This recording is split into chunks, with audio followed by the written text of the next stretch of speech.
thank you.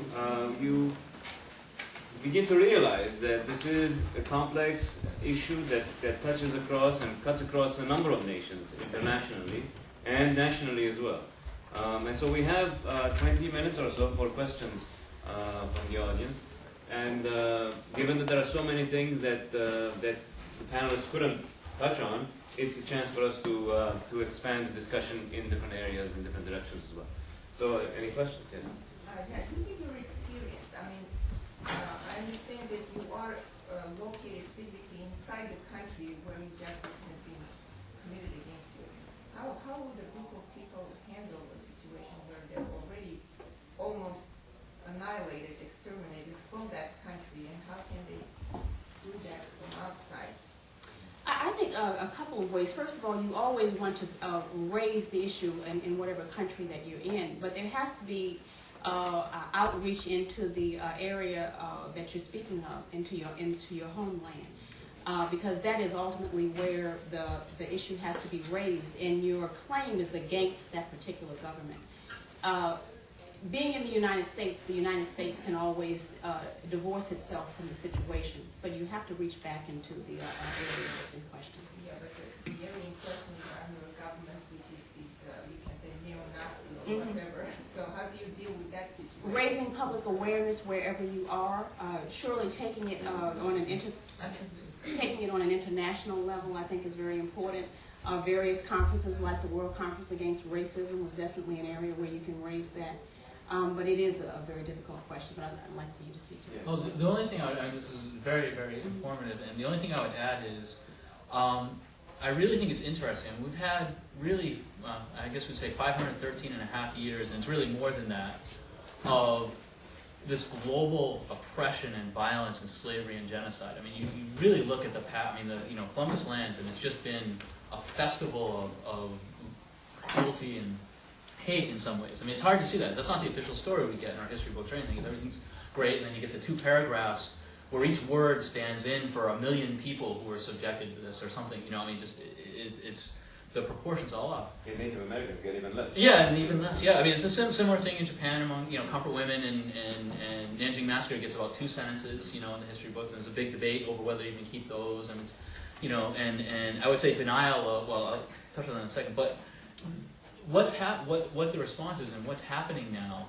is that whole history is in some sense coming back around, and people, it's like a lot of different groups are dealing with these issues, and you can see we're starting to talk to each other, starting to work together, and it's not just Armenians and African Americans, it's a broad global movement of a lot of different groups that are really developing a global movement for reparations. I think you said it's a basic justice issue. The world is fundamentally out of whack because of what's happened over the past centuries.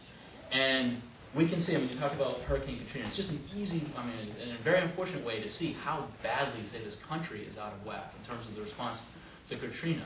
How bad the attitudes are and how indifferent we are to human suffering and so forth. And, there's now, I think, a global movement for reparations. And if in certain areas some groups can't raise the issue, other groups maybe are starting to. Other people are starting to. And I think that's crucial, to make this not just one group trying to get, some other distant country to recognize this, but a whole set of groups trying to get the world to deal with this problem. And I don't mean to dissolve individual cases in that, but I mean, they're all very important. But I think as we work together, it's a huge change in the way that we're dealing with this. And you all realize that some groups have had reparations. I mean, most recently in the U.S., Japanese Americans who were interned during World War II, 120,000 of them got $20,000 apiece, over $1 billion from the U.S. government. So it's not that it can't happen, and there are other cases as well. But it is not to say that it's easy to do. It is certainly a huge battle to wage.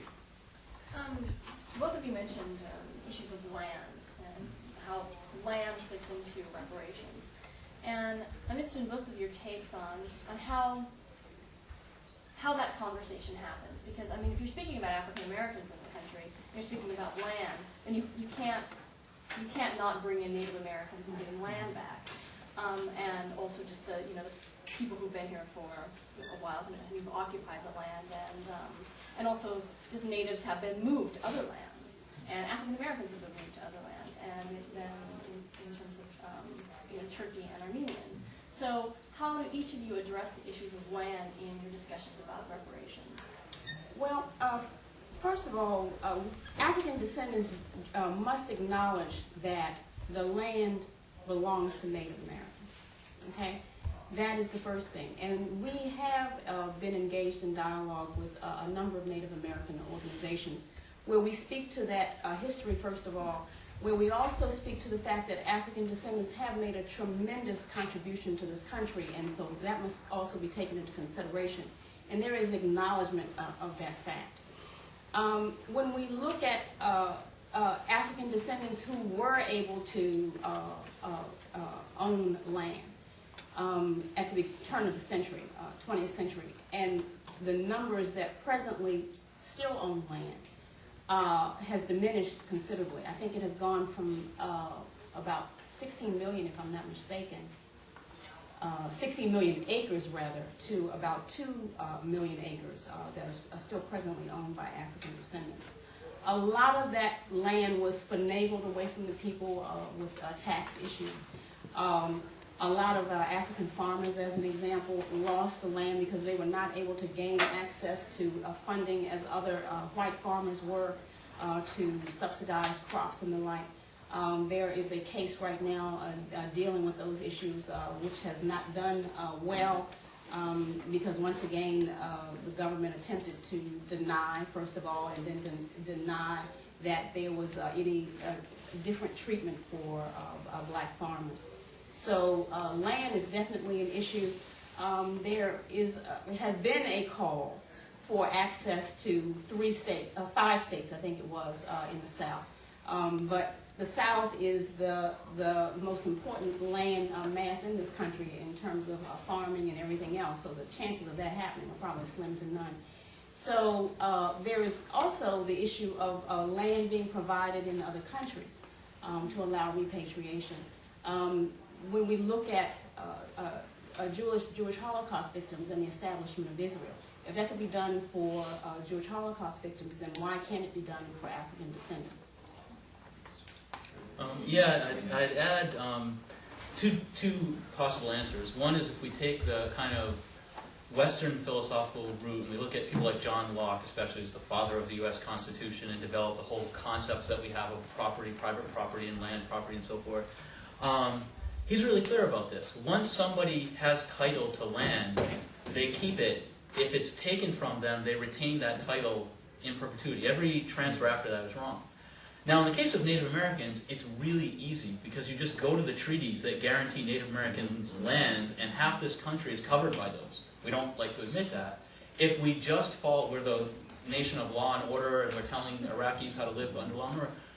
If you look at the history of Native American court cases around land or anything else in the United States, it's atrocious. The blatant discrimination that happens in terms of not doing what obviously is the right, not giving the right legal judgment again and again and again. So if we just actually enforce the laws that we claim are our laws, which we impose on Native Americans, by the way, to get some of that land anyway, you solve half the issue right there. And we're not willing to do that. And I think even in the case of African Americans, I mean, go back to Locke again. I mean, he had the idea that when you work land and you make it productive, you get title to it.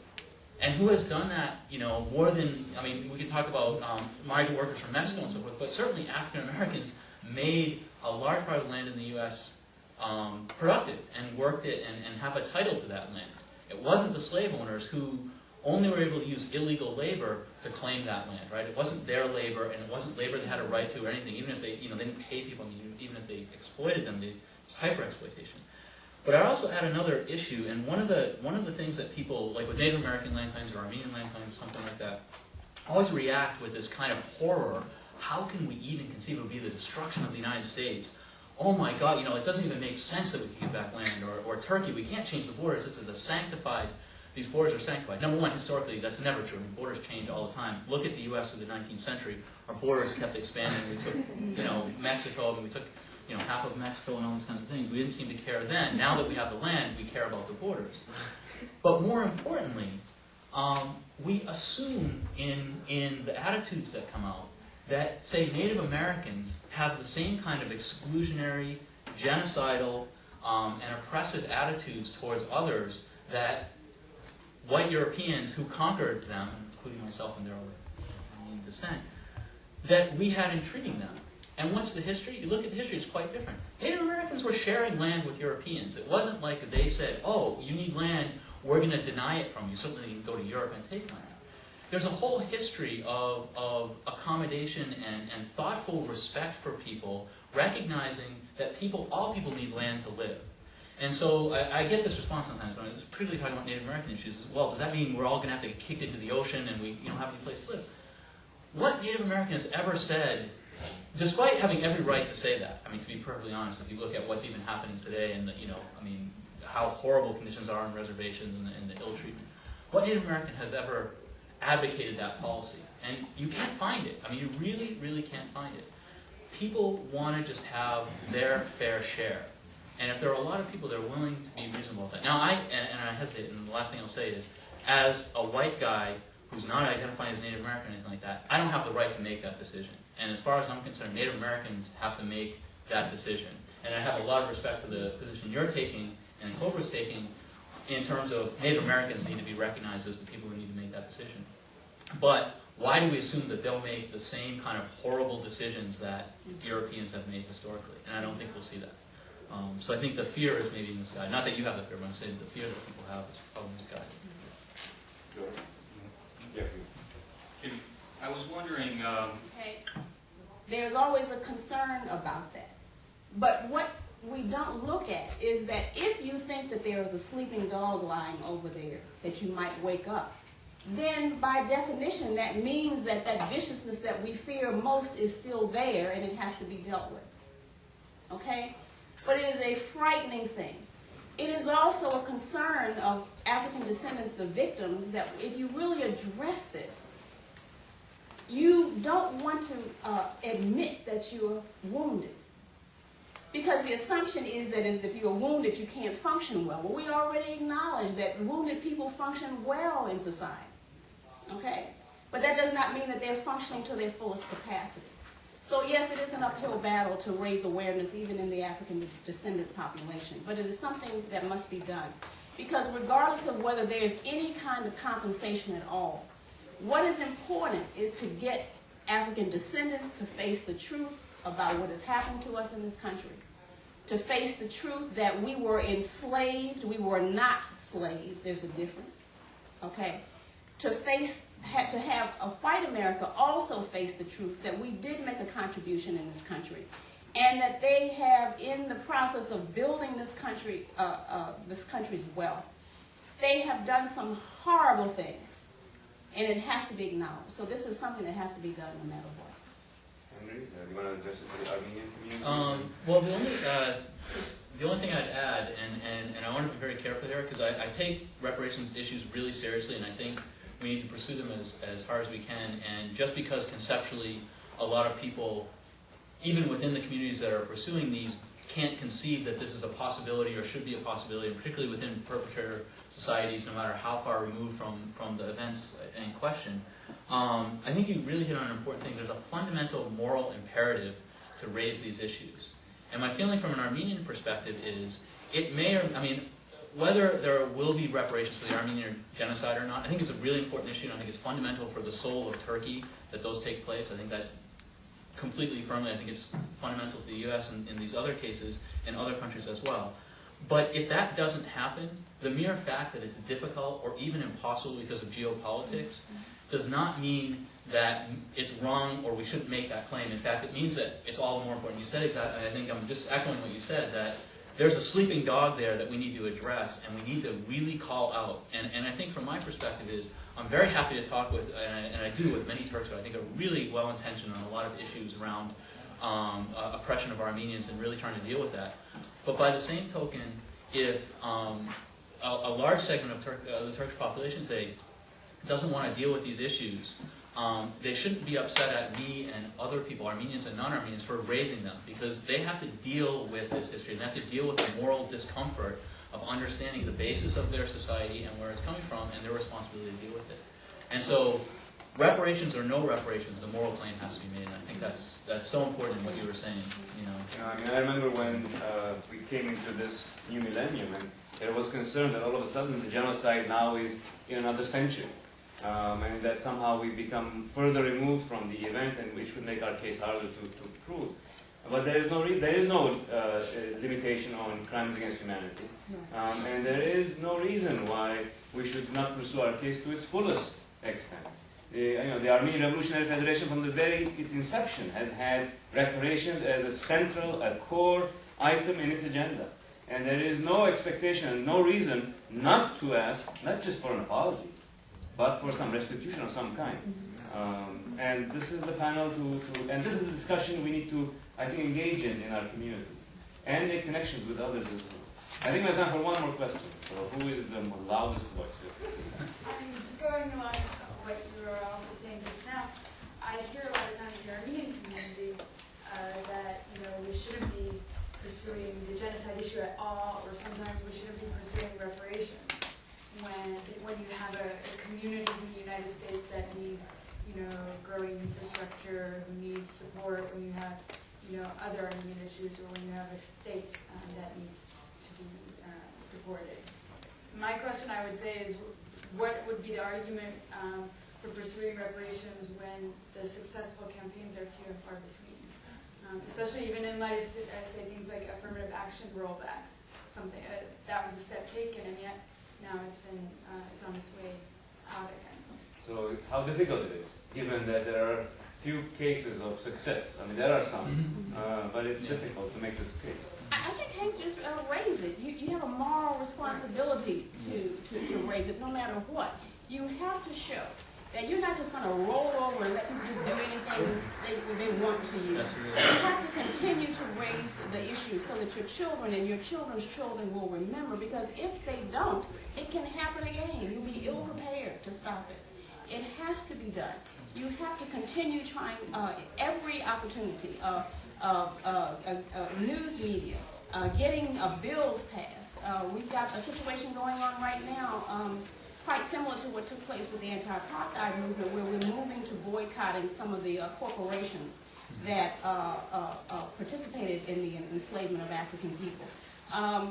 But even with that going on, I must acknowledge that reparations cannot come from corporations. The corporations can provide forms of restitution to help improve the situation in their communities. They can surely lobby to get the government to do what is necessary, but ultimately the claim for reparations must be made to the federal government, and it has to be made every generation, whether anybody pays any attention to it or not. If I could, just a quick thing. Since our camera operator over there has done, I think, a lot of good thinking and writing, Georgia Jayan, about this topic. I mean, let's not forget that within the Armenian community, and this is something that's also within other communities, there's something called internalized oppression. I mean, when you live under oppression for hundreds of years, and then you're ultimately the victim of a genocide, you internalize that sense of worthlessness, that sense of lack of entitlement to things. You actually get trained to think that you don't deserve even an equal share. And it's not the fault of the people that feel that way, because they're responding to how the world really is. I mean, that's what Armenians have been told, and all these other groups. But the fact is, people are entitled to that, and so we have to work in the community. That's part of organizing the community, to get people to actually feel their own human dignity. That's one thing. The second thing is, people in power, people who are, in some sense, convincing us that it's their decision that's going to determine whether there are reparations or not, are, on the one hand, telling us that there isn't really something we can do about it, that it's impossible. And on the other hand, are actually doing whatever they can to make it impossible. But everything, we can think of African American civil rights issues in the 1960s. I'm sure before every major piece of legislation, or in the 50s and 60s, every major piece of legislation before that, people in power were saying, this is impossible, it can't happen, it will never happen. And 6 months later it did, because people refused to take that message. I remember, and I'll close with this, I remember a State Department official back in the 90s up in Watertown talking about how stupid Armenians, I mean, shouldn't use that term, but it was pretty close, how stupid Armenians were to care about the issue of Karabakh. And you're going to lose it. It was in Watertown, Massachusetts. And they were, she was basically trying to convince an audience of about 500 Armenians to give up support for this Armenian enclave that had been a victim of human rights abuse and so forth. It just didn't make sense to pursue it. You're going to lose all the geopolitical powers, oil companies, defense contractors, everybody's against you. You're dead in the water. 10 years later, after she made that statement, I don't know if she's still working at the State Department anymore, but the same, I mean, Armenians have held on to that refusal to give up that issue. I should mention LT Hormel just went with an ANC trip to, she'll be speaking later, to Karabakh to look at democratization support. People in power tell you it's impossible because if they convince you of that, they don't have to fight against what you're doing. And we can change things. I mean, I don't know if it'll be successful or not, but I know I'm not going to give up. And I know that that's your attitude and many other people's. So. On that note, thank you for coming. And thank you.